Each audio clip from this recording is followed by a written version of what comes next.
बिहार तर्पण की भूमि है, त्याग की भूमि है, बिहार क्रांति की भूमि है। बिहार वो भूमि है जिसने गांधी को महात्मा के पथ पर चलाने का पहला काम किया। और बिहार के युवा ने जब जब मन बनाया है, तब तक इस देश में क्रांति आई है, तब तक बिहार की राजनीति ने करवट बदली। असलियत यह है कि बिहार की 13 करोड़ से ऊपर जनता के करीब 8 करोड़ वो लोग हैं जो 25 वर्ष से आयु में कम है। 8 करोड़ लोगों के बारे में बिहार में 20 साल से मुख्यमंत्री रहे नीतीश कुमार जी, जो तथाकथित डबल इंजन की सरकार चल रही है, तो उनके बारे में क्या सोचती है? आपको बिहार की सड़कों पर दिख रहा है, आपको बिहार के पलायन में दिख रहा है, आपको पेपर लीक में दिख रहा है, आपको कलराती ठंड में जिन युवाओं पर पानी की बौछार डाली गई, जिन पर लाठियां और डंडे बरसाए गए, उनके जज्बे में दिख रहा है।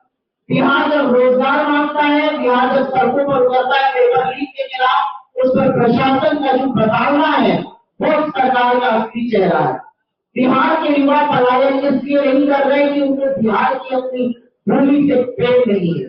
बिहार के युवा पलायन इसलिए कर रहे हैं क्योंकि 20 साल से मुख्यमंत्री रहने के बाद, डबल इंजन की सरकार चलाने के बाद, बड़े बड़े दावों और खोखले वादों के बावजूद बिहार के युवाओं के लिए रोजगार नहीं बना है और बिहार के युवाओं को मजबूरी में पलायन करना पड़ रहा है।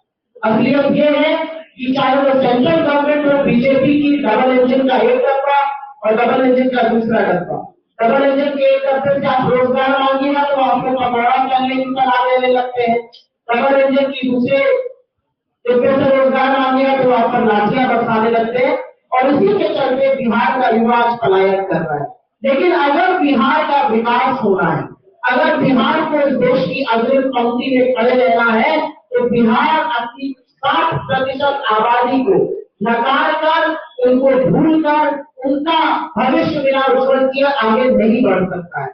और इसीलिए जो कांग्रेस की यात्रा थी, जो NSCY और युवा कांग्रेस ने मिलकर यात्रा करी, जिस पर कन्हैया कुमार जी चले, जिसका पूरा सहयोग कांग्रेस पार्टी ने यहाँ पर हमारे अध्यक्ष जी, हमारे CLP, हमारे जुझारू दोनों नेता युवा और NSCY के नेताओं ने दिया, ये बहुत कारगर साबित होगी। क्योंकि इस यात्रा ने पूरे देश में एक बड़ा संदेश दिया है कि बिहार का युवा परिवर्तन चाहता है, बिहार का युवा रोजगार चाहता है, बिहार का युवा खोखले वादे नहीं चाहता, बिहार का युवा को DNA पर सवाल नहीं चाहता, उसको अपना उज्जवल भविष्य चाहिए और उसको रोजगार चाहिए।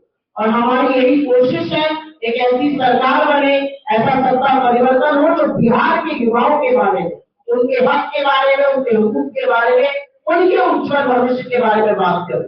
बिहार में ऐसे तमाम संसाधन जिसके चलते बहुत रोजगार बन सकता है, तो सरकार की प्राथमिकता क्या है, आज उस पर सवाल उठ खड़ा हुआ है। पलायन रोको और नौकरी को यात्रा बिहार की राजनीति में और आने वाले भविष्य में एक मील का पत्थर साबित होने जा रही है। इसी के साथ मैं अपनी बात खत्म करती हूँ।